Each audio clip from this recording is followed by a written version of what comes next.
Salah satu dari rukun Islam yang 5 ialah melaksanakan ibadah puasa di bulan suci Ramadan. Puasa memang merupakan syariat yang cukup tua dalam kehidupan beragama. Setiap Rasul melaksanakan ibadah puasa ini. Hanya teknis pelaksanaannya saja yang berbeda sesuai dengan situasi dan kondisi yang dihadapi oleh para Rasul itu sendiri.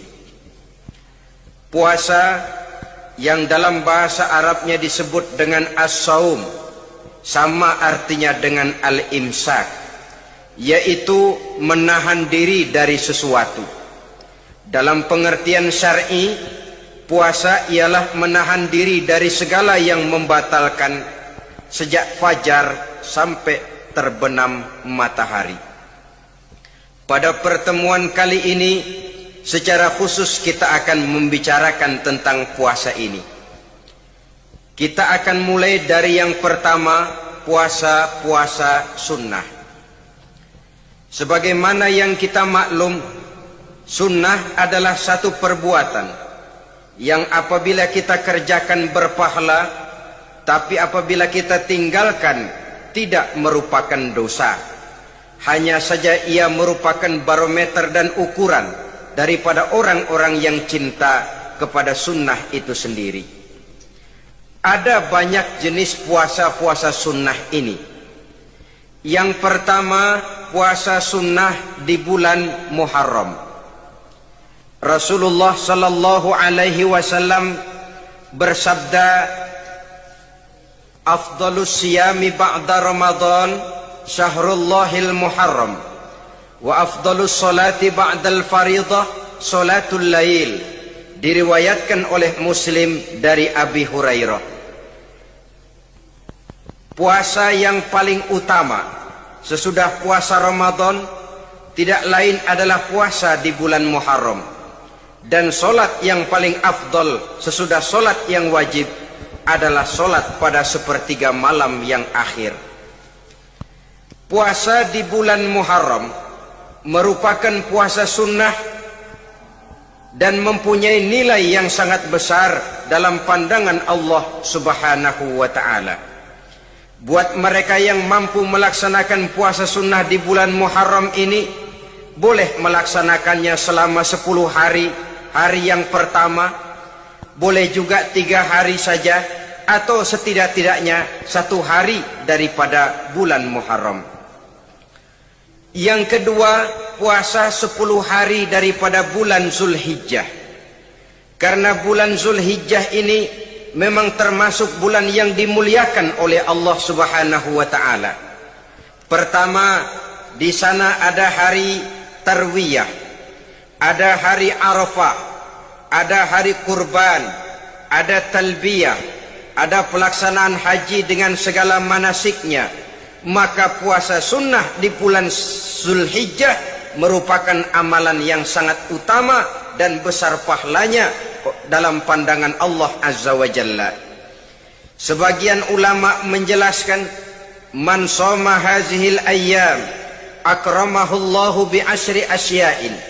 Siapa orang yang melaksanakan ibadah puasa sunnah pada hari-hari 10 di bulan Zulhijjah ini, Allah Subhanahu wa ta'ala akan memuliakannya dengan 10 macam perkara. Saudara, ini keuntungannya. Yang pertama, orang yang puasa di hari-hari 10 bulan Zulhijjah diberikan al-barakah fi umrihi, diberikan keberkahan pada umurnya. Setiap kita ingin memperoleh umur yang berkah. Umur yang berkah itu yang bagaimana? Apa yang jumlahnya panjang? Mungkin. Tetapi yang jelas, umur yang berkah ini adalah umur yang bisa dipertanggungjawabkan di hadapan Allah Subhanahu wa ta'ala. Artinya, umur yang diisi penuh dengan kebajikan, umur yang diisi dengan segala macam kegiatan ibadah, dan umur yang dengan demikian sungguh pun kita sudah mati, jasad terkubur dalam tanah, nama kita akan tetap hidup, dikenal orang oleh karena kebajikan yang kita kerjakan. Saya kira akan lebih merupakan azab ketimbang nikmat kalau orang diberikan umur panjang tapi hanya untuk menumpuk-numpuk dosa saja. Kan lebih baik mana? Umur pendek banyak pahala, umur panjang banyak dosa. Lebih baik mana? Saya yakin yang paling baik tentu umur panjang banyak pahala. Paling sial umur pendek dosa melulu.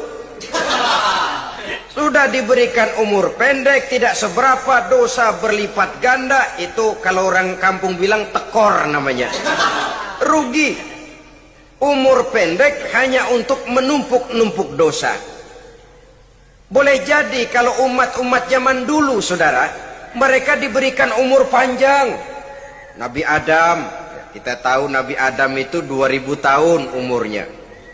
Nabi Nuh 950 tahun.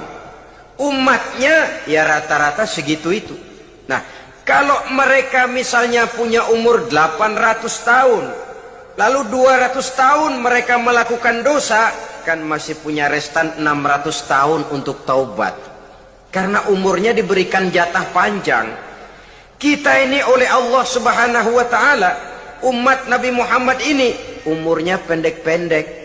Kalau nyontoh Nabi 63 tahun saja. Kalau diberikan 70 tahun umur kita sekarang, itu sudah dapat jatah lebih 7 tahun.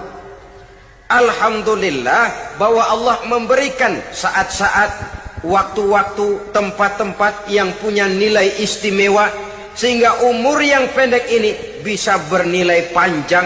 Nilai ibadahnya bisa bernilai pahala seperti umat yang berumur panjang dahulu itu. Karena itu manfaatkan umur dengan baik, dan salah satu keberkahan daripada umur akan datang dengan melaksanakan ibadah puasa sunnah. Ini yang pertama. Yang kedua, az-ziyadatu fi malihi, diberikan tambahan hartanya, menjadi orang kaya. Kaya apa? Kaya hati setidak-tidaknya. Karena dengan tekun dan rajin melaksanakan ibadah puasa, yang segera tertanam dalam jiwa seseorang merasakan cukup di dalam kehidupan. Itulah dia orang yang paling kaya, orang yang hidupnya paling cukup. Kalau orang sudah merasa cukup dalam hidupnya, maka itulah dia orang yang kaya. Saudara-saudara kaum muslimin rahimakumullah, puasa sunnah memberikan tambahan harta, usahanya berkembang, dengan demikian membawa keberkahan, hartanya makin bertambah, akan menunjang ibadahnya kepada Allah, lebih memantapkan dan membawa ketenangan dalam hidupnya. Itu termasuk berkahnya melaksanakan puasa sunnah itu. Yang ketiga, al-hifzu fi iyalihi, diberikan penjagaan, perlindungan terhadap keluarganya. Anaknya sehat, sanak famili dan handai tolannya terjaga dan terpelihara dari segala malapetaka, dari segala mara bahaya. Kesehatannya terjamin dan terpelihara. Itu sudah merupakan modal yang sangat besar di dalam kita mengarungi kehidupan. Sebab rasanya sulit untuk bahagia. Duit kita banyak sekali. Usaha kita selalu mendatangkan untung yang berlipat ganda. Tapi sebentar-sebentar anak kita sakit, yang ampek, yang korengan, yang kena musibah, ndak tak karu-karuan sakit, berobat sampai jutaan rupiah. Itu kan sudah tidak membawa kebahagiaan. Uang masuk yang begitu banyak jumlahnya, habis akhirnya untuk berobat saja. Sebenarnya hitung-hitung ya seri-seri juga. Usaha berhasil, duit banyak, habis untuk berobat. Lah sama juga saudara-saudara. Jadi dengan demikian, biar duit kita banyak, asal keluarga pada sehat saja, udah enak bener itu. Duit banyak, ekonomi cukup, keluarga sehat, nikmat rasanya menjalani kehidupan ini. Yang kiamat sudah duit kagak barang seperak, keluarga ampek semua. Kiamat sudah. Saudara hadirin yang saya hormati, jadi yang ketiga, Allah memberikan pemeliharaan terhadap keluarganya. Satu kali orang dipelihara Allah, tidak satu kekuatan pun yang bisa mencelakakan. Satu kali orang disengsarakan Allah, tidak satu tenaga pun yang mampu menyelamatkannya. Itulah sebabnya perlindungan Allah, pemeliharaan Allah terhadap diri dan keluarga sangat kita perlukan di dalam kehidupan ini. Dengan melaksanakan ibadah puasa, kita mendekatkan diri kepada Allah. Dengan dekat kepada Allah, maka Allah pun dekat kepada kita. Sehingga dalam hadis qudsi dikatakan, ta'arraf ilallahi firraha ya'rifka fisyiddah. Ingatlah kepada Allah di waktu kamu senang, agar Allah ingat kepada kamu di waktu kamu susah. Yang kita laksanakan kadang-kadang sebaliknya. Waktu susah kita ingat Allah, waktu senang kita lupa Allah. Akhirnya nanti pada waktu kita melarat, kebelangsak, susah dan sebagainya, pertolongan tidak akan datang kepada kita. Benar, ta'araf ilallah firraha ya'rifka fisyiddah. Ingatlah kepada Allah di waktu kamu susah, ingatlah kepada Allah di waktu kamu senang, agar Allah ingat kepadamu di waktu kamu mendapat kesusahan. Umumnya watak manusia memang kalau sudah dapat susah, ingat kepada Allah. Waktu duduk, waktu berbaring, sambil tidur, dalam segala keadaan Allah disebutnya, Allah dimintakan pertolongannya. Tapi dikala dia berada pada posisi di atas angin, merasa senang, bahagia, Allah terlupakan. Saudara-saudara kaum muslimin, itu yang ketiga. Yang keempat, at-takfiru li sayyiatihi. Orang yang melaksanakan puasa sunnah itu diampuni segala dosa dan kesalahan yang telah dilakukannya. Dan yang kelima, at-tad'ifu li hasanatihi. Diberikan balasan yang berlipat ganda dari segala kebaikan yang dikerjakannya. 1 bisa berbalas 7, 7 bisa berbalas 10, 10 masih berbalas 100, masih ditambah dengan wallahu yudha'ifu liman yasha. Allah melipat gandakan pahala orang-orang yang dikehendakinya. Maka carilah satu kebaikan yang apabila kita kerjakan, dosa akan dihapus dan nilai pahalanya menjadi berlipat ganda. 1 kali kita bekerja, 2-3 pulau bisa kita raih dan kita jangkau. Yang keenam, orang yang melaksanakan puasa sunnah di bulan Zulhijjah, at-tashil li sakarati mautihi. Diberikan kemudahan pada saat menghadapi sakaratul maut. Maut a mysterious problem. Dia adalah pintu yang setiap orang pasti akan memasukinya. Bahwa mati adalah mati, itu semua kita tahu. Tapi hakikat orang pada saat menghadapi mati itu kan berbeda-beda. Ada yang matinya itu gampang sekali, persis orang tidur saja, tidak nampak gelisah, tidak bikin susah yang hidup, tidak gelimpangan di tempat tidur, persis seperti orang mau tidur saja. Ada yang sulit sekali menghadapi sakaratul maut, gelimpangan di tempat tidur, bikin bingung orang yang nunggu, kadang-kadang seperti kerbau digorok lehernya. Saudara-saudara, sulit menghadapi sakaratul maut. Oleh karena itu Rasulullah sallallahu alaihi wasallam sering beliau itu kalau berdoa membaca Allahumma hawin alayya fi sakaratil maut. Ya Allah, mudahkan saya di dalam menghadapi sakaratul maut. Rasulullah saja, saudara, orang yang ibadahnya paling banyak, orang yang hatinya paling bersih, orang yang akhlaknya paling luhur, masih berdoa semacam ini. Mohon dimudahkan oleh Allah agar mudah menghadapi sakaratul maut. Apalagi kita, terus terang kita ini paling-paling kelas mukhtalid, bangsa sama pahala mau sama dosa doyan.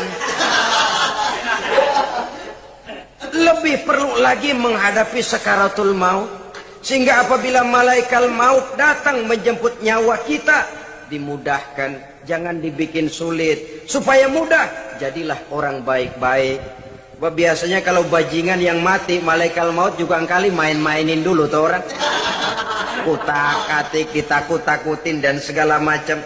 Saudara hadirin yang saya hormati, Maka menghadapi sakaratul maut ini merupakan kunci.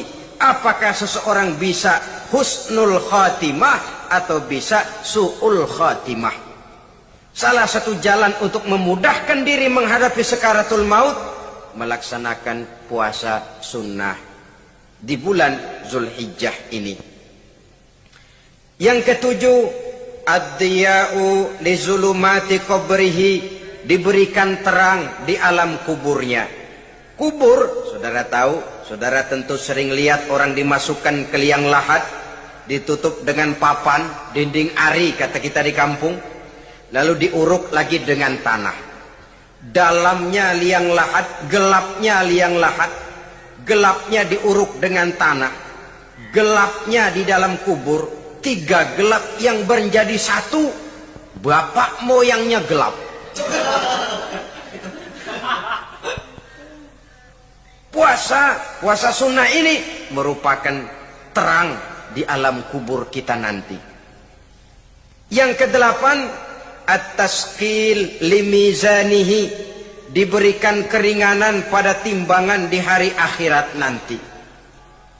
Bahwa setelah dibangkitkan dari kubur, setiap kita akan menghadapi perhitungan, akan ditimbang segala macam kebaikan dan segala macam kejahatan yang pernah kita lakukan di dalam kehidupan. Orang yang melaksanakan ibadah puasa sunnah, at-tasqilu limizanihi, diberikan keringanan timbangan hari akhiratnya nanti. Yang kesembilan, an-najah minal bala, diberikan keselamatan dari segala macam bencana. Dan yang ke-10, as-su'ud ala darajatihi, diberikan ketinggian, naik derajatnya. Derajat di dunia, lebih-lebih lagi derajat di akhirat nanti. Ini keutamaan yang diberikan Allah Subhanahu wa ta'ala kepada mereka yang melaksanakan ibadah puasa 10 hari di bulan Zulhijjah menurut penjelasan sebagian dari para ulama kita. Jadi setelah puasa Muharram ada lagi puasa Zulhijjah. Kemudian puasa sunnah yang ketiga, puasa sunnah pada hari Senin dan hari Kamis. Apa sumber hukumnya? Diriwayatkan oleh Imam Muslim dari Abi Qatadah. Rasulullah sallallahu alaihi wasallam ditanya tentang puasa pada hari Senin. Kenapa Rasul melakukan itu? Beliau menjawab, zalika yaumu wulidtu fihi wa yaumu bu'istu au unzila alayya fihi. Hari Senin itu adalah hari di mana aku dilahirkan dan hari di mana aku dibangkitkan. Wahyu pertama turun kepadaku pun pada hari itu. Maka sunnah melaksanakan puasa pada hari itu. Adapun hari Kamis, ada hadis yang diriwayatkan oleh Imam Turmuzi dari Abi Hurairah, Nabi bersabda, tu'radul a'malu yaumul isnaini wal khamisi fa uhibbu an yu'radu amali wa ana sha'im. Diangkat, disetor amal setiap manusia pada hari Senin dan pada hari Kamis. Maka aku ingin, kata Nabi, agar pada saat amalku disetor itu aku sedang puasa. Jadi malaikat itu menurut riwayat ini mencatat dan menyetorkan catatan amalan seseorang pada hari Senin, pada hari Kamis. Tiap hari Senin amalan kita disetor oleh malaikat. Catatan terakhir tentu yang sedang kita kerjakan. Sehingga yang masuk daftar, saya tinggalkan orang ini, dia sedang puasa. Karena naik catatan amalnya pada hari Senin. Kamis diangkat lagi, catatan paling akhir, saya tinggalkan orang ini, dia sedang puasa. Itu makna fa uhibbu ayyurada amali wa ana shaim. Aku senang kalau pada saat amalku disetor, catatan paling akhir aku lagi puasa. Satu keistimewaan. Alangkah celaka tiap amalan disetor kita sedang berbuat jahat. Senin, Kemis, teler, mabok, judi. Tiap amalan disetor, catatan akhirnya saya tinggalkan si fulan lagi teler. Laporan Senin. Kemis laporan lagi, saya tinggalkan si fulan lagi mirip kartu. Saudara hadirin yang saya muliakan, alangkah jeleknya catatan kita. Oleh karena itu sunnah puasa pada hari Senin dan hari Kemis. Ini amalan sunnah saudara-saudara.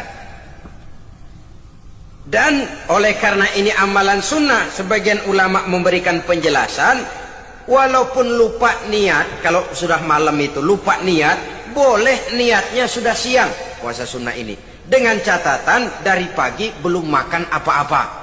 Malam saudara lupa, tahu-tahu ingat ini hari Senin, ini hari Senin. Dah jam 10, niatlah jam 10 itu. Sah puasanya asal dari pagi belum makan apa-apa. Tapi kalau sudah dapat 2 piring baru niat, jam 10 itu lain, ngojek namanya. Jadi puasa sunnah yang ketiga, puasa pada hari Senin dan hari Kamis. Yang keempat, puasa jenis sunnah yang keempat, puasa 6 hari di bulan Syawal.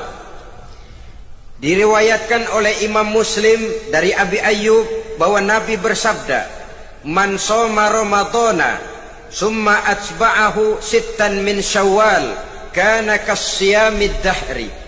Barang siapa yang berpuasa di bulan Ramadan, kemudian diikutinya dengan 6 hari di bulan Syawal, maka dia seolah-olah seperti orang yang berpuasa 1 abad lamanya. Allahu Akbar. Demikian besar keuntungannya. 6 hari di bulan Syawal sama dengan orang yang berpuasa 1 abad lamanya. Ini fadailul a'mal saudara-saudara. Jangan diartikan karena menang sudah puasa 6 hari bulan Syawal, Ramadan tahun depannya lantas nggak puasa. Kenapa? Ukurannya sudah 1 abad. Bukan itu pengertiannya. Ini mendorong orang memberikan ganjaran pahala yang sedemikian besar. 6 hari setelah Ramadan, artinya di bulan Syawal. Tidak pada hari pertama Syawal karena haram hukumnya berpuasa pada hari fitri itu. 6 hari di bulan Syawal. Tinggal lihat yang mampunya saja. Boleh berurutan, boleh tidak berselang-seling, boleh. Asal saja jumlahnya 6 hari selama masih bulan Syawal itu. Hari ini 3 hari lagi, 4 hari lagi, diselang-seling atau berurutan, itu juga lebih baik. Puasa sunnah 6 hari daripada bulan Syawal. Kemudian yang kelima, puasa sunnah 3 hari pada setiap bulan. 3 hari pada setiap bulan. Diriwayatkan oleh Imam Bukhari dan Muslim dari Abi Hurairah. Abi Hurairah bercerita, "Ausani khalili sallallahu alaihi wasallam bisalasin." Kekasih saya Rasulullah berwasiat kepada saya, memesankan benar-benar kepada saya untuk melaksanakan 3 amalan yang terpuji. Pertama, siyamu salasati ayyamin min kulli syahrin. Puasa 3 hari dalam setiap bulan. Ini wasiat yang pertama. 3 hari pada setiap bulan. Tidak peduli bulan apa saja. Dalam artian ya bulan menurut perhitungan Islam ya. Muharram, Safar, Rabiul Awal, Rabiul Tsani, Jumadal Ula, Jumadil Akhir, Rajab, Sya'ban, Ramadan, Syawal, Zulqa'dah, Zulhijjah dan selanjutnya. 3 hari pada setiap bulan. Tanggalnya tanggal berapa saja. Lebih utama pada yang disebut Yaumul Bid, yaitu hari-hari di mana bulan menunjukkan purnama. Tanggal 13, tanggal 14 dan tanggal 15 pada setiap bulannya itu disunahkan melaksanakan puasa. Itu wasiat pertama, puasa 3 hari pada setiap bulan. Wasiat yang kedua, waraqatai duha, melaksanakan sholat duha sekurang-kurangnya 2 rakaat. Itu wasiat yang dipesankan benar kepada saya, kata Abi Hurairah. Pertama, puasa 3 hari pada setiap bulan. Yang kedua, usahakan jangan meninggalkan 2 rakaat minimal daripada sembahyang duha. Kita tahu sembahyang duha itu sembahyang sunnah di waktu pagi seketika matahari naik sepenggalahan. Sekurang-kurangnya 2 rakaat, sebanyak-banyaknya 8 rakaat. Di antara fadilah atau keutamaan daripada sholat duha ini yaitu menyangkut masalah rezeki dan usaha. Kemudian wasiat yang ketiga, wa an utira qabla an anama. Beliau sangat berwasiat kepada saya untuk sholat witir sebelum tidur.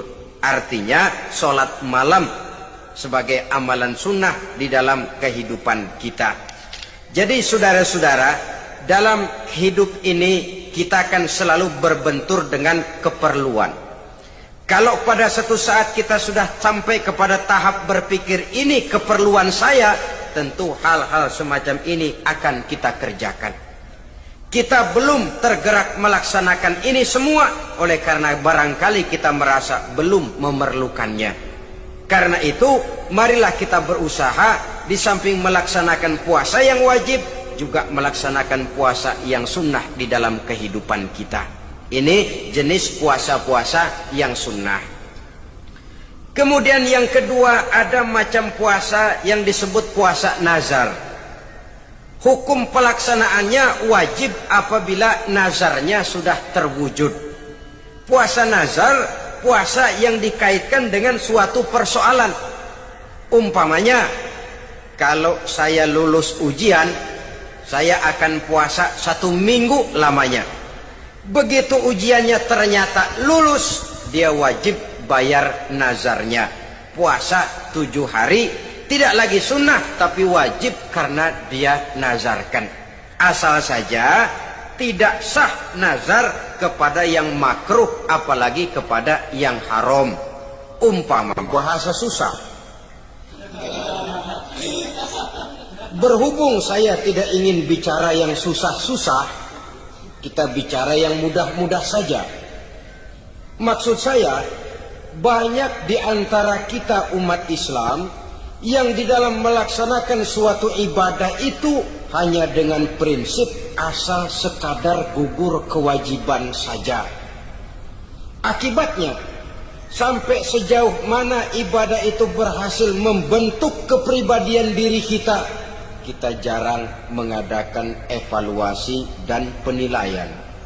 Sholat yang penting gugur kewajiban. Puasa yang penting sudah gugur kewajiban. Haji yang penting sudah gugur kewajiban. Maka jangan heran kalau itu yang jadi prinsip, ibadah lantas tidak punya dampak dalam membentuk kepribadian diri. Banyak orang yang rajin sholat tapi munkarnya jalan terus.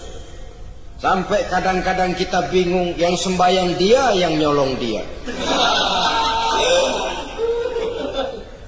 Puasanya kelihatannya tekun, tapi tidak punya kepekaan sosial. Sama yatim piatu bersifat masa bodoh, sama fakir miskin malah gemes. Tidak lantas tumbuh kepekaan sosial, walaupun dia sudah ikut merasakan tidak enaknya lapar dan haus.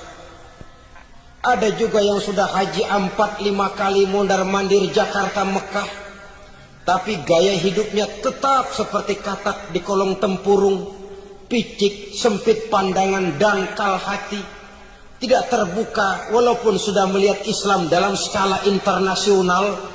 Yang dia lihat, yang dia saksikan, yang dia pandang, tidak sanggup menggugah dan mengubah jiwanya, tidak bisa mewarnai pandangan hidupnya. Inilah akibatnya kalau ibadah hanya dikerjakan dengan prinsip asal sekadar gugur kewajiban. Hasilnya yaitu tadi, hajinya cuma menang topi putih sama serban. Sholatnya cuma prinsip asal gugur kewajiban. Begitu juga puasanya, begitu juga zakatnya dan ibadah-ibadah lainnya. Bukan tanpa satu maksud. Jikalau Allah Subhanahu wa ta'ala memerintahkan kita melaksanakan ibadah puasa di bulan suci Ramadan, Bahkan maksud itu sangat jelas nampak pada penghujung ayat yang memerintahkan kita puasa. Ya ayyuhalladzina amanu kutiba alaikumus syiyam kama kutiba alal ladzina min qablikum la'allakum tattaqun. Hai orang-orang yang beriman, diwajibkan atas kamu berpuasa sebagaimana telah diwajibkan juga kepada orang-orang yang sebelum kamu, la'allakum tattaqun, agar kamu dengan puasa itu menjadi manusia yang bertakwa kepada Allah Subhanahu wa taala.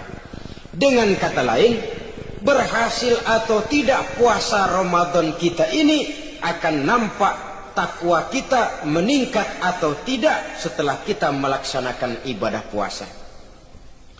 Sehingga kalau orang mengatakan Ramadan itu merupakan month of training, bulan latihan, keluar latihan tentu harus semakin naik dan baik gaya kehidupan kita.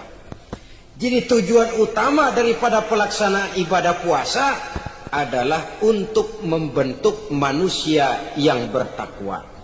Nah, takwa itu kata Imam Qusairi hurufnya ada 4. Ta, qaf, wawu, ya. Masing-masing huruf ini merupakan simbol dari pribadi orang yang bertakwa yang dibina dan dibentuk oleh pelaksanaan puasanya. Mari kita lihat. Huruf ta adalah lambang dari sifat tawadhu, rendah hati. Orang yang bertakwa, orang yang tidak mempunyai sifat sombong. Puasa menanamkan kita kesadaran terhadap kelemahan, terhadap keterbatasan, terhadap segala ketidakmampuan yang kita miliki. Ya Allah, baru sehari nggak kena makan, nggak kena minum, sudah begini lemesnya. Puasa memang, kalau pagi orang masih sehat, masih terdorong oleh sahur, siang masih lumayan, tapi zuhur ke atas biasanya mulai sikap lemah manusiawi, keterbatasan kekuatan biologis itu mulai nampak. Dari sini tanam satu kesadaran. Kalau begitu apa yang mau disombongkan di hadapan Allah? Kaya, siapa sih orang paling kaya? Ilmu, siapa sih orang paling pintar? Pangkat, siapa sih orang paling tinggi jabatannya? Dari sifat semacam ini lahir introspeksi. Rasa mawas diri, timbul sifat tawaduknya, rendah hatinya, tidak melonjak menjadi angkuh dan sombong lantaran sedikit kemampuan dan kekuatan yang dimilikinya. Lalu untuk sikap yang lebih jauh, terwujudlah, terbentuklah apa yang dinamakan stabilitas temperatur batin. Orang tetap konstan menjaga nilai-nilai idealisme yang pernah dimilikinya. Dia mulai dengan adil, dia berjalan tetap dengan keadilan, dan dia berakhir juga tetap dalam keadilan. Jangan mulainya adil, tengahnya setengah adil, di akhirnya malah zolim sama sekali. Ini tidak punya stabilitas temperatur batin. Kan banyak orang begitu toh. Mulanya benar, belakangan mau benar sendiri. Mulanya sudah rela berkorban buat kepentingan orang banyak, belakangan malah selalu mengorbankan kepentingan orang banyak. Waktu di bawah rajin baca ayat kursi, dapat kursi lupa ayat.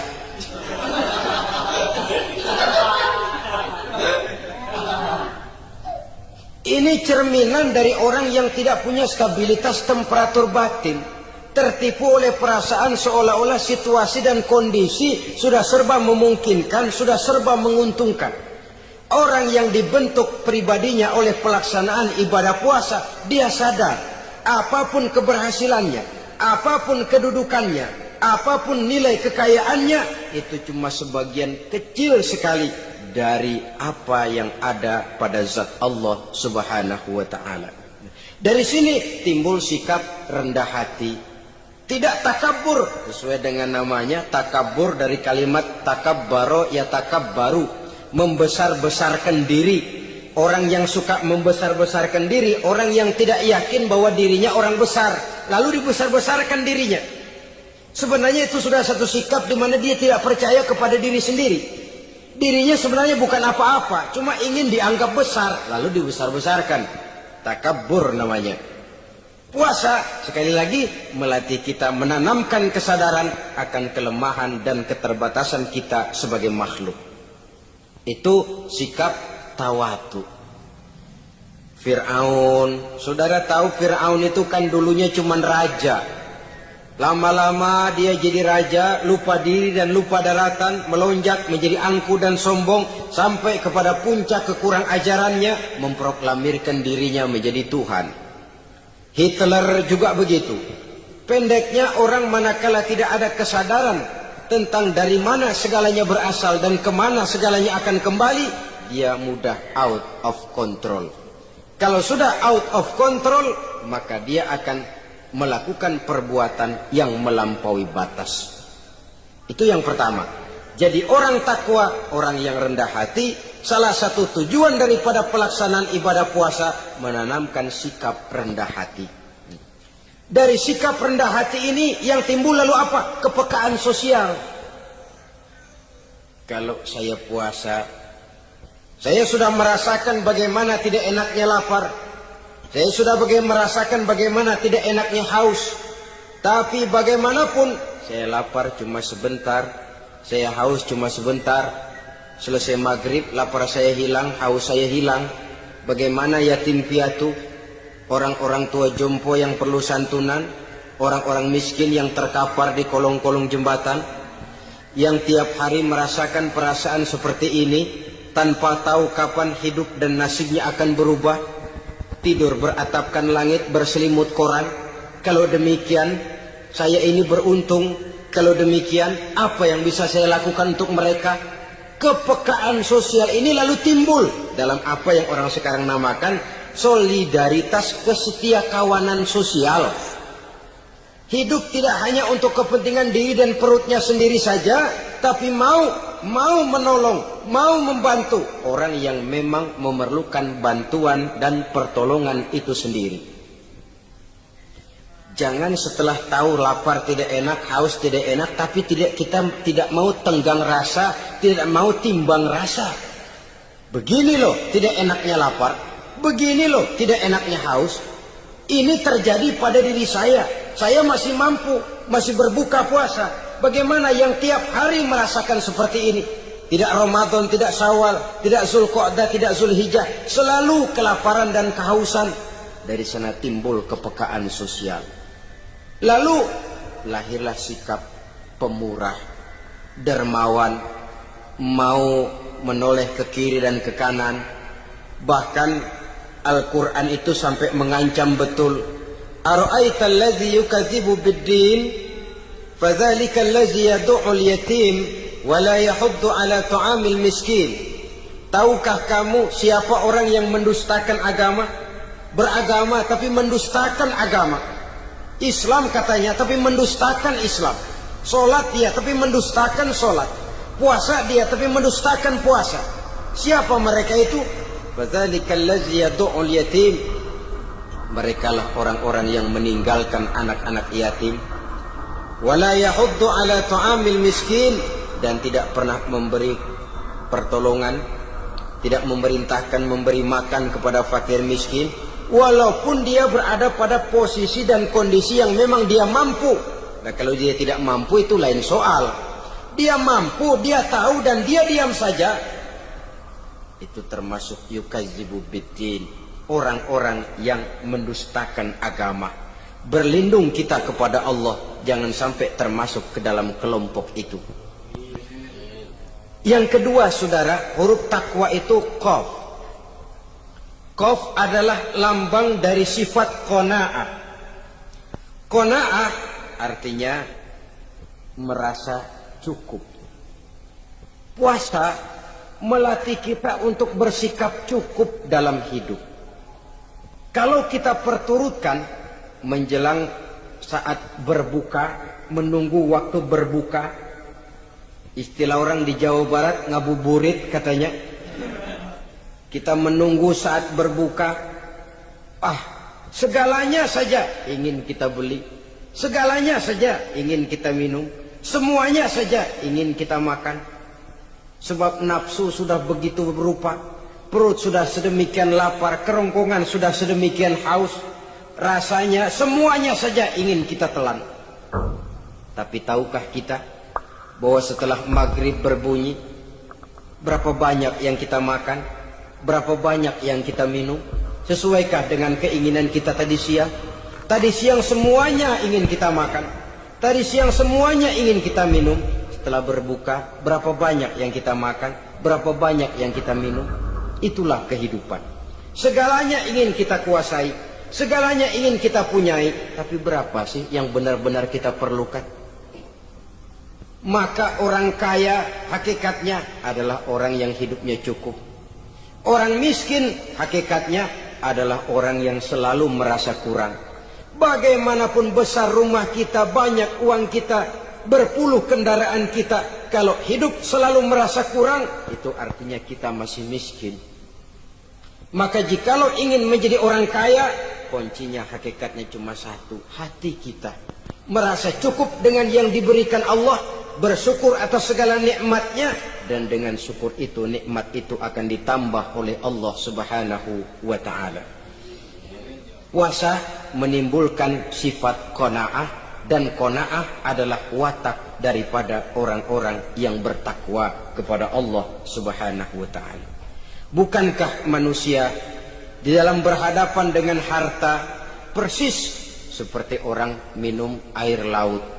Makin diminum makin haus, makin diminum makin kering tenggorokan. Begitulah orang berhadapan dengan materi. Tadinya dia akan senang kalau dia merasa punya tanah ratusan hektar. Sudah ratusan hektar tidak cukup ngelamun lagi, alangkah nikmatnya kalau bisa beli gunung. Gunung dibeli. Sudah punya gunung, lihat laut. Aduh, kalau laut juga bisa dibeli, beli lagi laut. Sudah punya laut, lihat ke atas langit, ada yang jual apa enggak ya?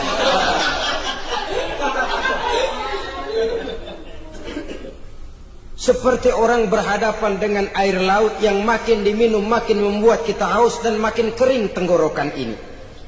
Maka itu harus dihentikan. Sikap untuk menghentikan itu tidak lain adalah dengan sifat qanaah itu tadi.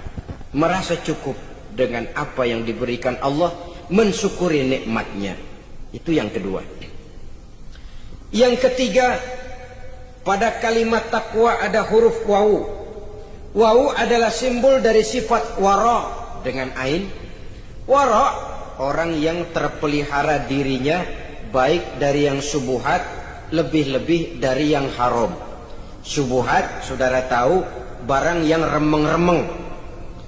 Tapi sungguh pun remeng-remeng, kira-kira prosentasenya 70-30. 70% haram, 30% kemungkinan halalnya.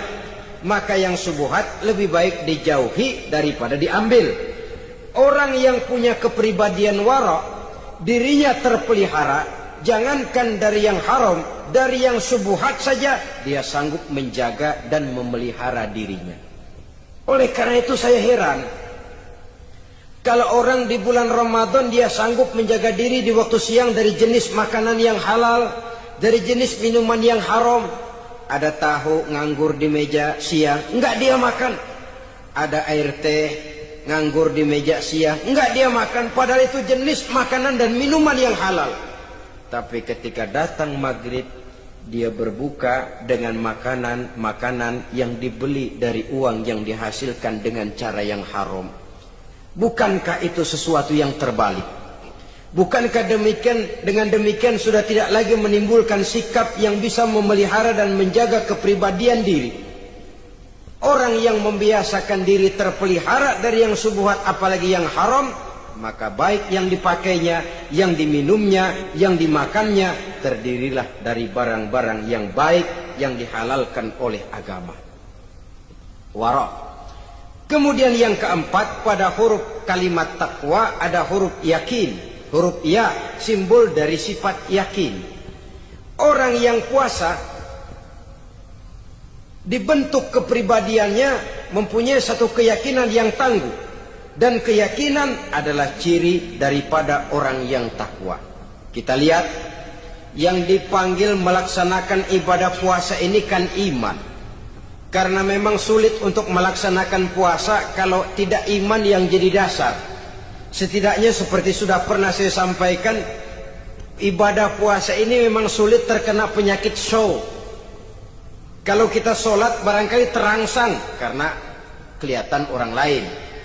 Kalau kita pergi haji mungkin jadi sugesti karena orang banyak tahu. Kalau kita bayar zakat mungkin kita jadi terangsang karena banyak orang lihat. Tapi kalau sudah puasa, puasa itu kan yang tahu cuma kita dan Allah saja. Ya, kita sholat, orang lain lihat, kita jadi rada semangat. Kita pergi haji, orang lain banyak ngantar, kita semangat. Kita bayar zakat, orang lain banyak saksikan, kita bersemangat. Tapi kita puasa, siapa yang mau nyaksiin kita puasa? Siapa yang mau memuji kita puasa? Siapa yang mau menyanjung kita puasa? Itu cuma urusan kita dan Allah saja. Oleh karenanya, dasar daripada pelaksanaan ibadah yang satu ini tidak lain keyakinan. Karena keyakinan yang jadi dasar, biar lapar melilit perut, biar haus mencekik tenggorokan, segalanya jadi terasa indah dan nikmat. Untuk satu keyakinan, penderitaan akan merupakan kenikmatan. Tidak ada kerja yang lebih indah selain kerja yang didasarkan kepada satu keyakinan bahwa yang kita kerjakan itu adalah sesuatu yang benar. Dalam hal ini, sesuatu yang diperintahkan oleh Allah Subhanahu wa Ta'ala kepada kita. Saudara-saudara kaum muslimin rahimakumullah, demikianlah titik evaluasi kita. Jangan berpuasa hanya dengan prinsip asal sekadar menggugurkan kewajiban saja, yang akan berakibat Ramadan tahun ini berakhir begitu, Ramadan tahun depan berakhir begitu, dan dari tahun ke tahun kita hanya terjebak menjalani rutinitas ritualnya saja. Bahkan kadang-kadang yang nyata betul, Nabi menganjurkan tingkatkan ibadah pada 10 hari yang akhir di bulan Ramadan. Tanggal 20 sampai akhir Ramadan. Yang kita praktekkan malah kegiatan ibadah kita justru menurun pada 20 Ramadan yang akhir. Coba lihat 20 Ramadan ke atas. Itu pasukan tarawih paling kelas 60-70 tahun ke atas. Kemana yang lain sudah berpikir menghadapi lebaran, berpikir pulang mudik, berpikir macam-macam. Akibatnya konsentrasi ibadah lalu buyar. Dianjurkan Rasul, tingkatkan ibadah pada 10 hari yang terakhir. Kita malah makin ke akhir makin lancip.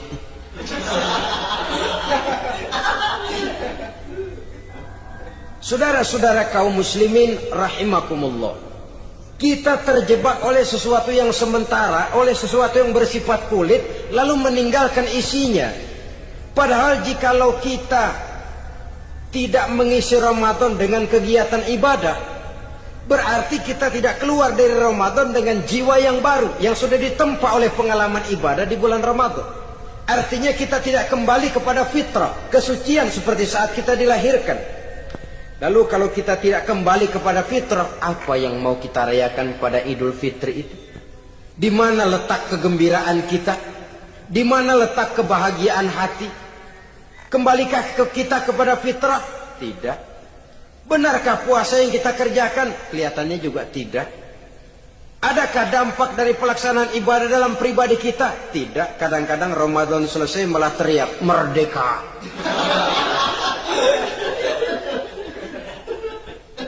Kalau tadinya Ramadan dia merasa terhalang, mau keluar siang, mau makan siang, bulan puasa, mau minum siang, bulan puasa, mau gandengan, bulan puasa.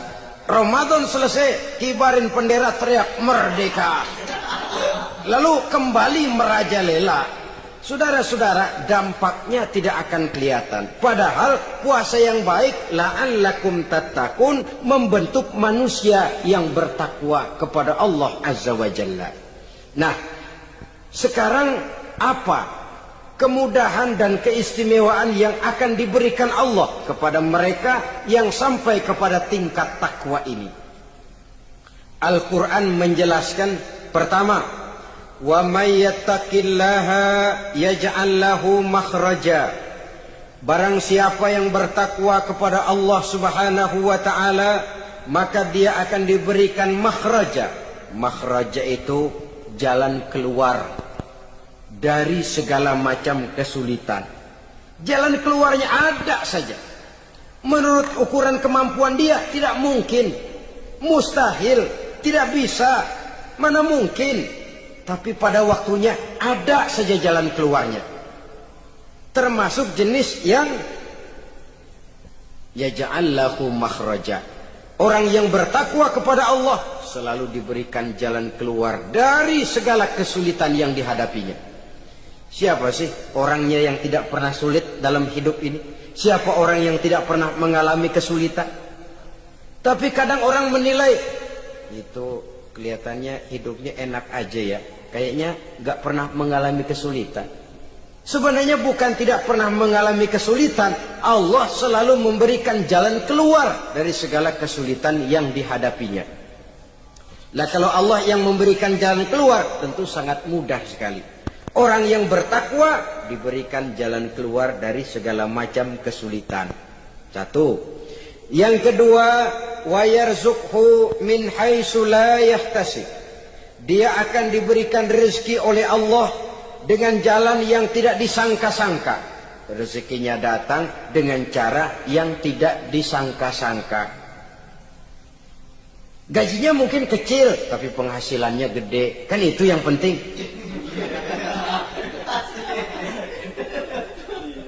Gaji dengan penghasilan kan lain tuh. Boleh jadi gaji kecil, asal penghasilan gede kan nikmat hidup itu. Nah, penghasilan ini ada yang bisa kita perkirakan. Bisa kita perkirakan. Misalnya gaji itu tadi. Kalau saya kerja, gaji saya begini. Ada rezeki yang masuk jenis min haitsu la yahtasib. Tidak kita sangka-sangka. Tidak kita duga-duga. Tahu-tahu ada saja rezeki. Datang orang, bawa persoalan yang mendatangkan hasil.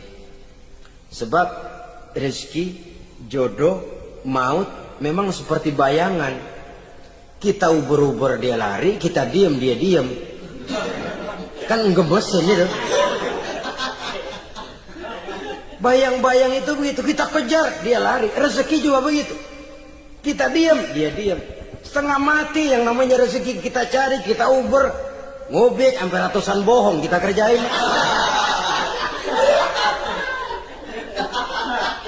Tapi memang belum waktunya, ya sulit untuk tembus. Tapi kadang-kadang giliran kita nongkrong di rumah, datang orang bawain rezeki.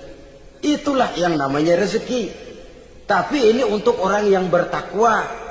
Kalau tidak punya kredibilitas takwa, jangan lalu pakai ayat ini. Diberikan Allah dengan rezeki dengan jalan yang tidak disangka. Kan ada ayatnya dah, kita mah mantang aja di rumah dah.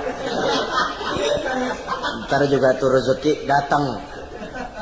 Ini fasilitas yang diberikan kepada orang yang wa may yattaqillah, bertakwa kepada Allah, yarzuqhu min haitsu la yahtasib, diberikan rezeki dengan cara yang tidak disangka-sangkanya. Maka kadar ketakwaan jangan membuat kita buruk sangka. Tuh orang ya nggak kemana-mana, duitnya ada aja. Kalau dia takwa, Allah berikan jalan keluar.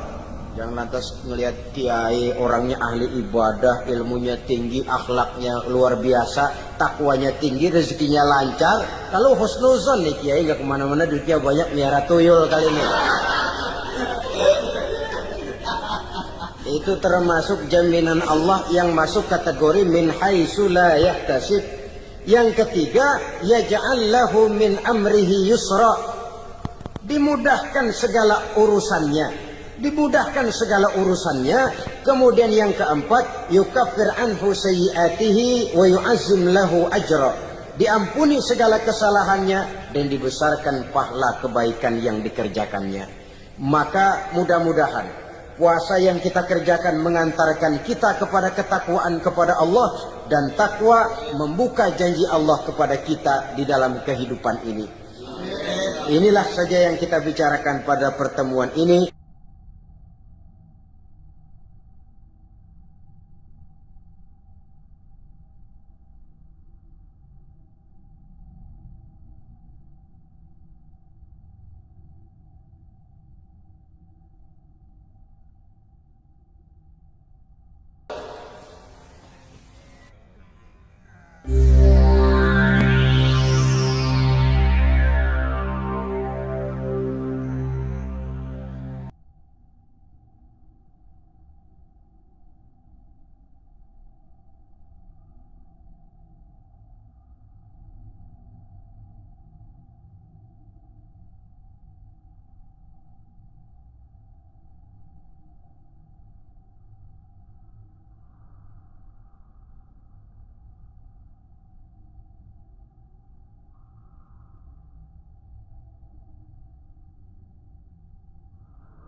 Salah satu dari rukun Islam yang 5 ialah melaksanakan ibadah puasa di bulan suci Ramadan. Puasa memang merupakan syariat yang cukup tua dalam kehidupan beragama. Setiap Rasul melaksanakan ibadah puasa ini. Hanya teknis pelaksanaannya saja yang berbeda sesuai dengan situasi dan kondisi yang dihadapi oleh para Rasul itu sendiri. Puasa yang dalam bahasa Arabnya disebut dengan as-saum, sama artinya dengan al-imsak, yaitu menahan diri dari sesuatu. Dalam pengertian syar'i, puasa ialah menahan diri dari segala yang membatalkan sejak fajar sampai terbenam matahari. Pada pertemuan kali ini secara khusus kita akan membicarakan tentang puasa ini. Kita akan mulai dari yang pertama, puasa sunnah. Sebagaimana yang kita maklum, sunnah adalah satu perbuatan yang apabila kita kerjakan berpahala, tapi apabila kita tinggalkan tidak merupakan dosa. Hanya saja ia merupakan barometer dan ukuran daripada orang-orang yang cinta kepada sunnah itu sendiri. Ada banyak jenis puasa-puasa sunnah ini. Yang pertama, puasa sunnah di bulan Muharram. Rasulullah sallallahu alaihi wasallam bersabda, "Afdhalus siyami ba'da Ramadan Syahrullahil Muharram wa afdalus salati ba'dal faridah salatul lail." Diriwayatkan oleh Muslim dari Abi Hurairah. Puasa yang paling utama sesudah puasa Ramadan tidak lain adalah puasa di bulan Muharram, dan solat yang paling afdal sesudah solat yang wajib adalah solat pada sepertiga malam yang akhir.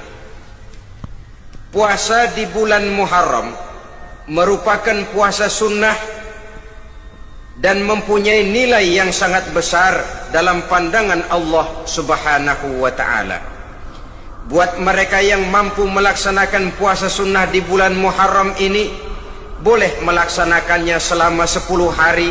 Hari yang pertama boleh juga 3 hari saja, atau setidak-tidaknya 1 hari daripada bulan Muharram. Yang kedua, puasa 10 hari daripada bulan Zulhijjah. Karena bulan Zulhijjah ini memang termasuk bulan yang dimuliakan oleh Allah Subhanahu wa ta'ala. Pertama, di sana ada hari Tarwiyah, ada hari Arafah, ada hari Kurban, ada Talbiyah, ada pelaksanaan haji dengan segala manasiknya. Maka puasa sunnah di bulan Zulhijjah merupakan amalan yang sangat utama dan besar pahalanya dalam pandangan Allah Azza wa Jalla. Sebagian ulama menjelaskan, man shoma hazihil ayyam akramahullahu bi asyri asya'in. Siapa orang yang melaksanakan ibadah puasa sunnah pada hari-hari 10 di bulan Zulhijjah ini, Allah Subhanahu wa ta'ala akan memuliakannya dengan 10 macam perkara. Saudara, ini keuntungannya. Yang pertama, orang yang puasa di hari-hari 10 bulan Zulhijjah diberikan al-barakah fi umrihi, diberikan keberkahan pada umurnya.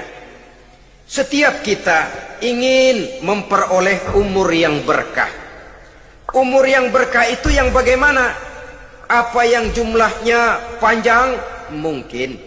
Tetapi yang jelas, umur yang berkah ini adalah umur yang bisa dipertanggungjawabkan di hadapan Allah Subhanahu wa ta'ala.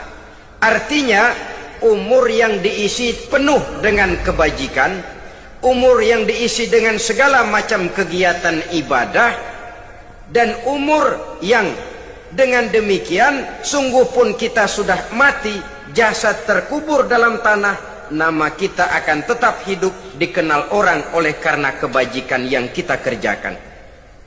Saya kira akan lebih merupakan azab ketimbang nikmat kalau orang diberikan umur panjang tapi hanya untuk menumpuk-numpuk dosa saja. Kan lebih baik mana? Umur pendek banyak pahala, umur panjang banyak dosa. Lebih baik mana? Saya yakin yang paling baik tentu umur panjang banyak pahala. Paling sial umur pendek dosa melulu. Sudah diberikan umur pendek tidak seberapa, dosa berlipat ganda. Itu kalau orang kampung bilang tekor namanya. Rugi. Umur pendek hanya untuk menumpuk-numpuk dosa. Boleh jadi kalau umat-umat zaman dulu, saudara, mereka diberikan umur panjang. Nabi Adam, kita tahu Nabi Adam itu 2000 tahun umurnya. Nabi Nuh 950 tahun. Umatnya ya rata-rata segitu itu. Nah, kalau mereka misalnya punya umur 800 tahun, lalu 200 tahun mereka melakukan dosa, kan masih punya restan 600 tahun untuk taubat. Karena umurnya diberikan jatah panjang. Kita ini oleh Allah Subhanahu wa taala, umat Nabi Muhammad ini umurnya pendek-pendek. Kalau nyontoh Nabi 63 tahun saja. Kalau diberikan 70 tahun umur kita sekarang, itu sudah dapat jatah lebih 7 tahun. Alhamdulillah bahwa Allah memberikan saat-saat, waktu-waktu, tempat-tempat yang punya nilai istimewa, sehingga umur yang pendek ini bisa bernilai panjang. Nilai ibadahnya bisa bernilai pahala seperti umat yang berumur panjang dahulu itu. Karena itu manfaatkan umur dengan baik, dan salah satu keberkahan daripada umur akan datang dengan melaksanakan ibadah puasa sunnah. Ini yang pertama. Yang kedua, az-ziyadatu fi malihi, diberikan tambahan hartanya, menjadi orang kaya. Kaya apa? Kaya hati setidak-tidaknya. Karena dengan tekun dan rajin melaksanakan ibadah puasa, yang segera tertanam dalam jiwa seseorang merasakan cukup di dalam kehidupan. Itulah dia orang yang paling kaya, orang yang hidupnya paling cukup. Kalau orang sudah merasa cukup dalam hidupnya, maka itulah dia orang yang kaya. Saudara-saudara kaum muslimin rahimakumullah, puasa sunnah memberikan tambahan harta, usahanya berkembang. Dengan demikian membawa keberkahan, hartanya makin bertambah, akan menunjang ibadahnya kepada Allah, lebih memantapkan dan membawa ketenangan dalam hidupnya. Itu termasuk berkahnya melaksanakan puasa sunnah itu. Yang ketiga, al-hifzu fi iyalihi, diberikan penjagaan, perlindungan terhadap keluarganya. Anaknya sehat, sanak famili dan handai tolannya terjaga dan terpelihara dari segala malapetaka, dari segala mara bahaya. Kesehatannya terjamin dan terpelihara. Itu sudah merupakan modal yang sangat besar di dalam kita mengarungi kehidupan. Sebab rasanya sulit untuk bahagia. Duit kita banyak sekali. Usaha kita selalu mendatangkan untung, untung yang berlipat ganda. Tapi sebentar-sebentar anak kita sakit, yang ampek, yang korengan, yang kena musibah, ndak tak karu-karuan sakit, berobat sampai jutaan rupiah. Itu kan sudah tidak membawa kebahagiaan. Uang masuk yang begitu banyak jumlahnya, habis akhirnya untuk berobat saja. Sebenarnya hitung-hitung ya seri-seri juga. Usaha berhasil, duit banyak, habis untuk berobat. Lah sama juga saudara-saudara. Jadi dengan demikian, biar duit kita banyak, asal keluarga pada sehat saja, udah enak bener itu. Duit banyak, ekonomi cukup, keluarga sehat, nikmat rasanya menjalani kehidupan ini. Yang kiamat sudah duit kagak barang seperak, keluarga ampek semua. Kiamat sudah. Saudara hadirin yang saya hormati, jadi yang ketiga, Allah memberikan pemeliharaan terhadap keluarganya. Satu kali orang dipelihara Allah, tidak satu kekuatan pun yang bisa mencelakakan. Satu kali orang disengsarakan Allah, tidak satu tenaga pun yang mampu menyelamatkannya. Itulah sebabnya perlindungan Allah, pemeliharaan Allah terhadap diri dan keluarga sangat kita perlukan di dalam kehidupan ini. Dengan melaksanakan ibadah puasa, kita mendekatkan diri kepada Allah. Dengan dekat kepada Allah, maka Allah pun dekat kepada kita. Sehingga dalam hadis qudsi dikatakan, ta'arraf ilallahi firraha ya'rifka fisyiddah.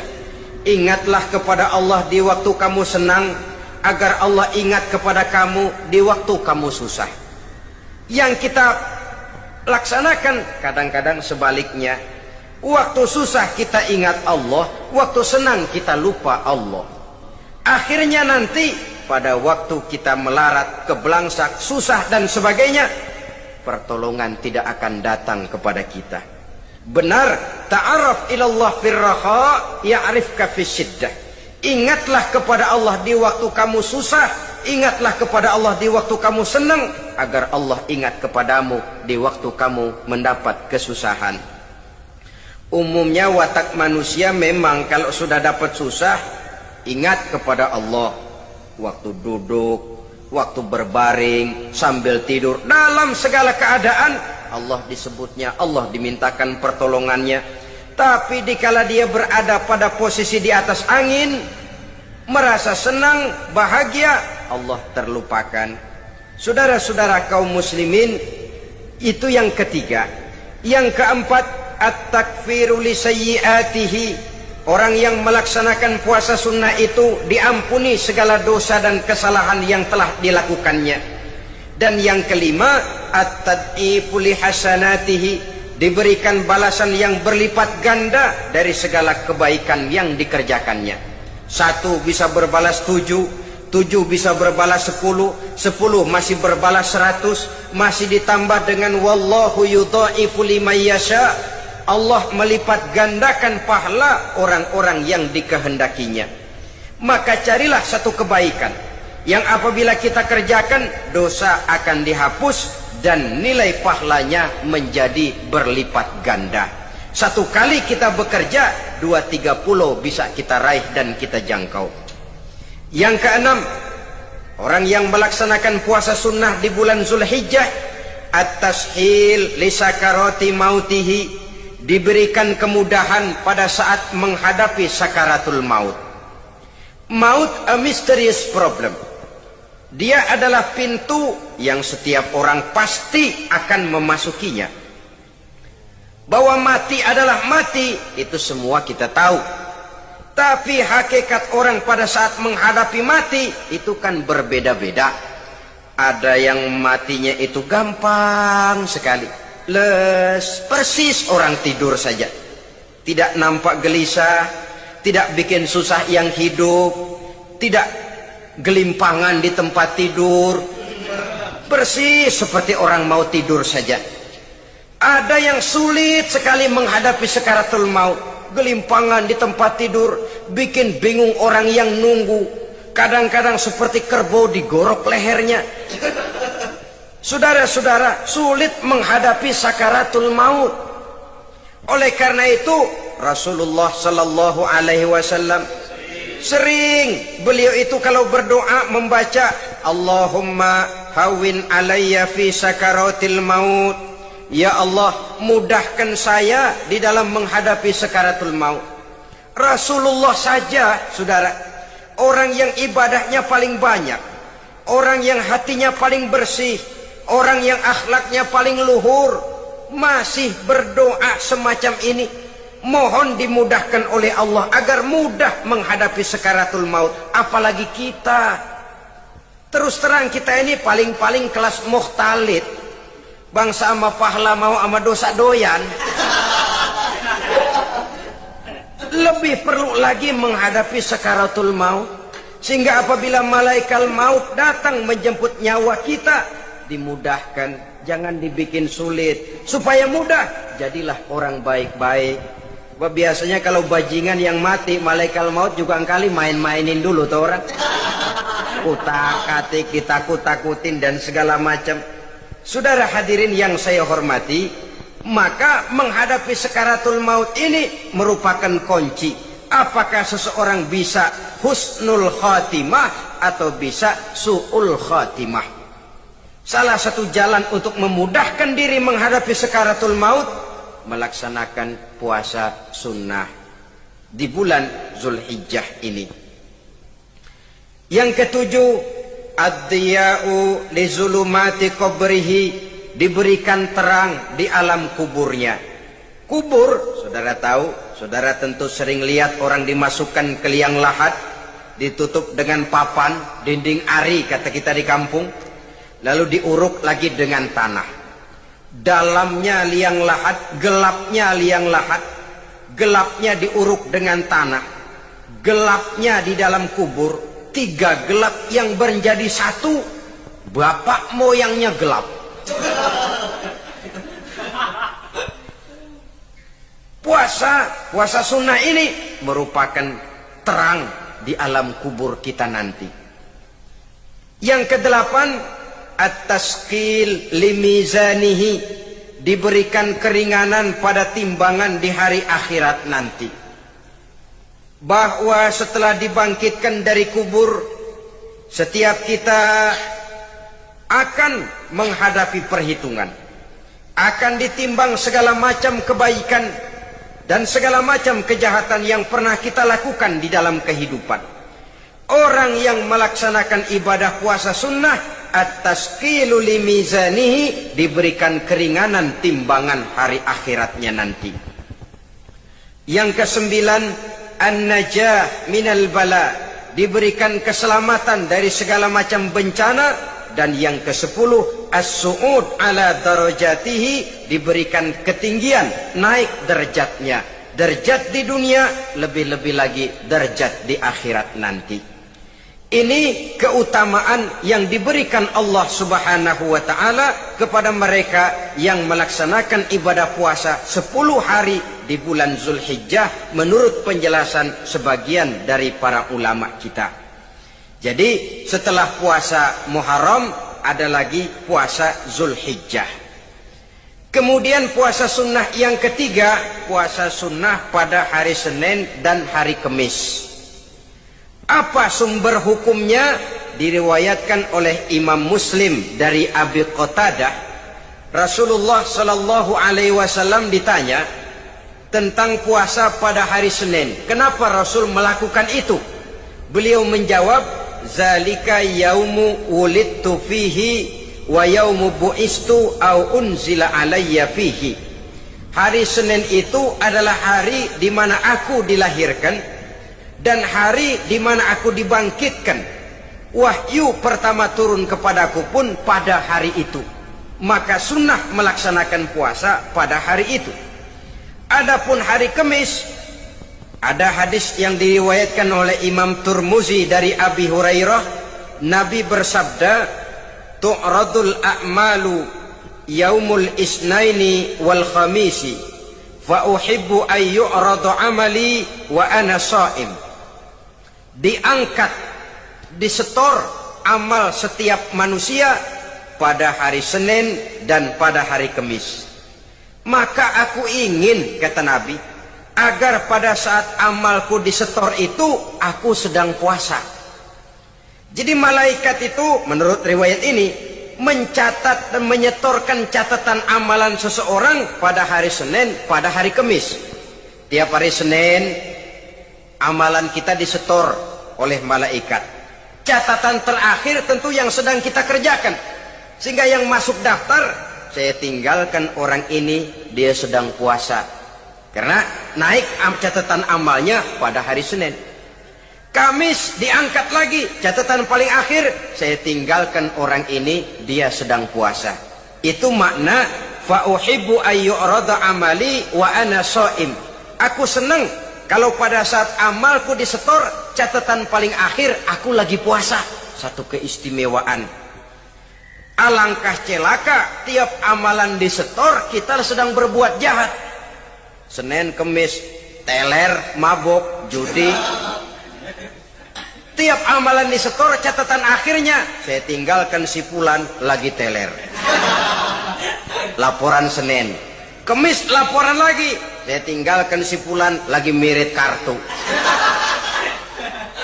Saudara hadirin yang saya muliakan, alangkah jeleknya catatan kita.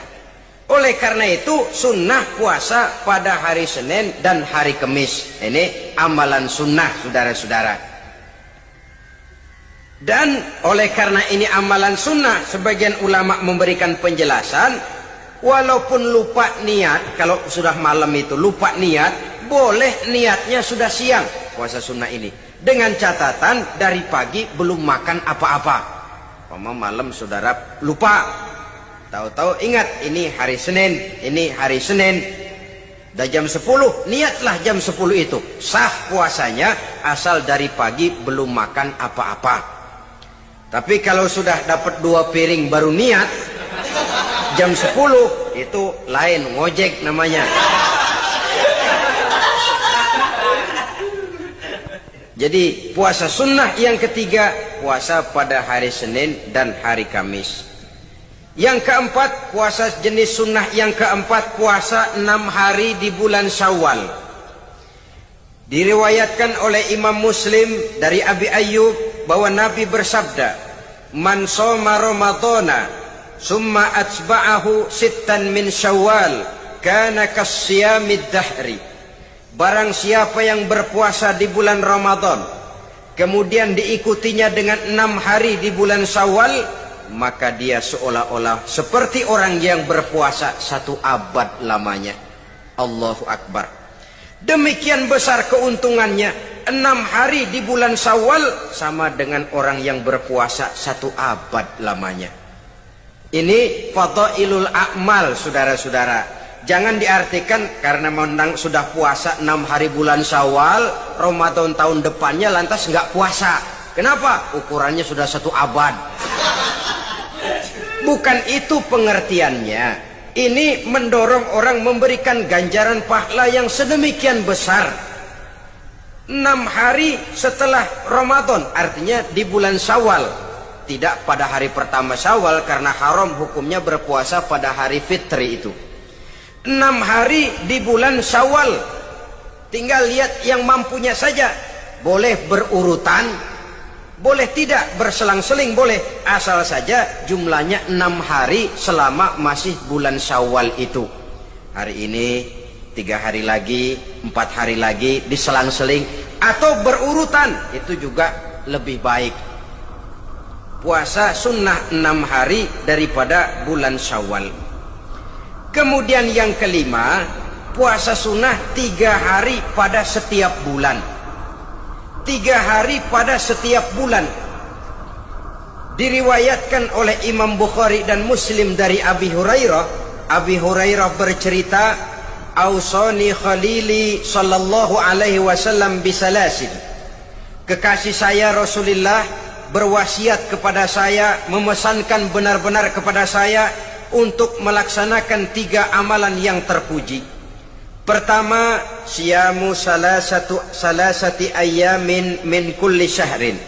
Puasa 3 hari dalam setiap bulan. Ini wasiat yang pertama.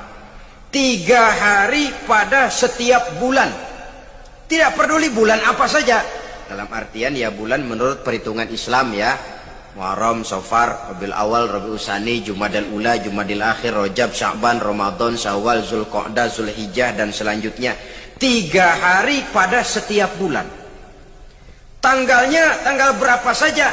Lebih utama pada yang disebut Yaumul Bid, yaitu hari-hari di mana bulan menunjukkan purnama. Tanggal 13, tanggal 14 dan tanggal 15 pada setiap bulannya itu disunahkan melaksanakan puasa. Itu wasiat pertama, puasa 3 hari pada setiap bulan. Wasiat yang kedua, waraqatai duha, melaksanakan sholat duha sekurang-kurangnya 2 rakaat. Itu wasiat yang dipesankan benar kepada saya, kata Abi Hurairah. Pertama, puasa 3 hari pada setiap bulan. Yang kedua, usahakan jangan meninggalkan 2 rakaat minimal daripada sembahyang duha. Kita tahu sembahyang duha itu sembahyang sunnah di waktu pagi seketika matahari naik sepenggalahan. Sekurang-kurangnya 2 rakaat, sebanyak-banyaknya 8 rakaat.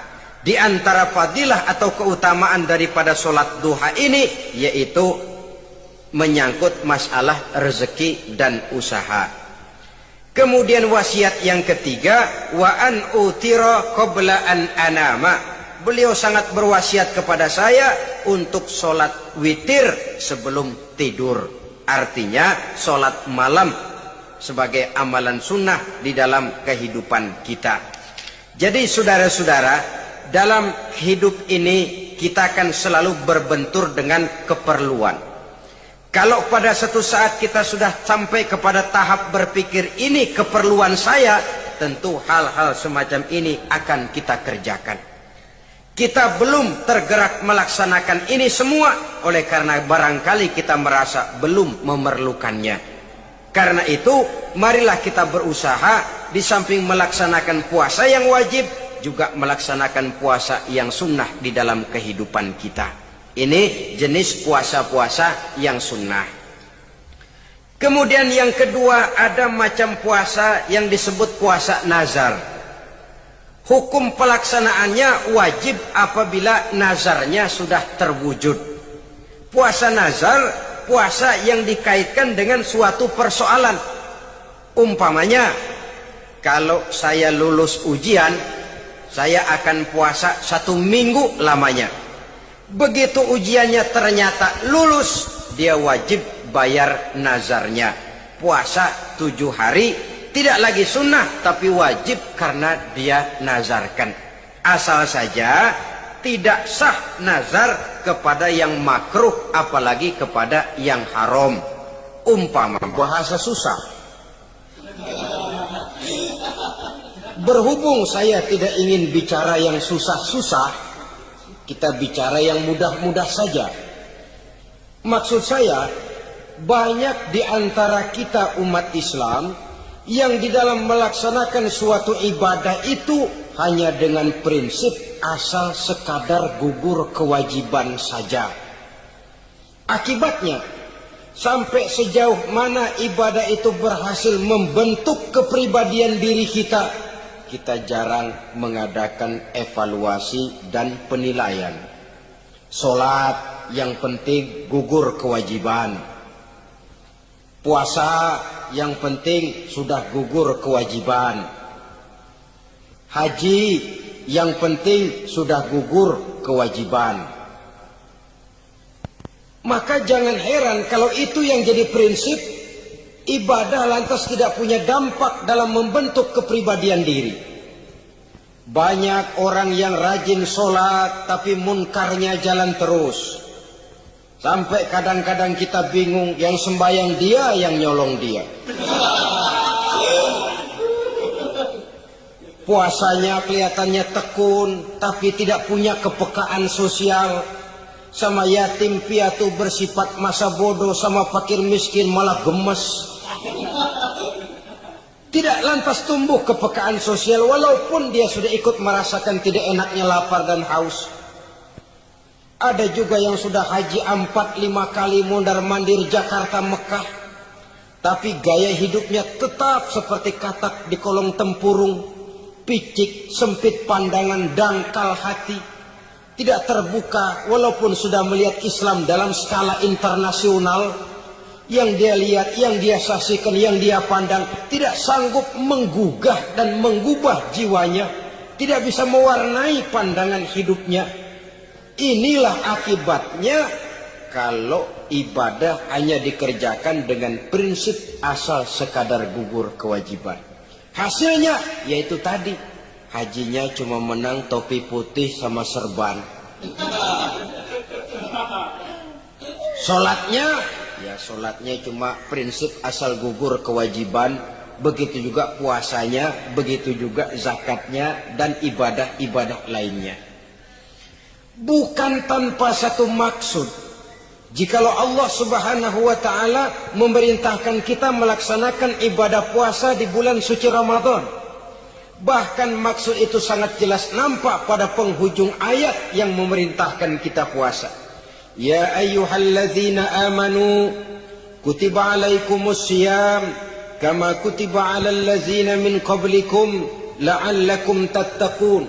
Hai orang-orang yang beriman, diwajibkan atas kamu berpuasa sebagaimana telah diwajibkan juga kepada orang-orang yang sebelum kamu, la'allakum tattaqun, agar kamu dengan puasa itu menjadi manusia yang bertakwa kepada Allah Subhanahu wa taala.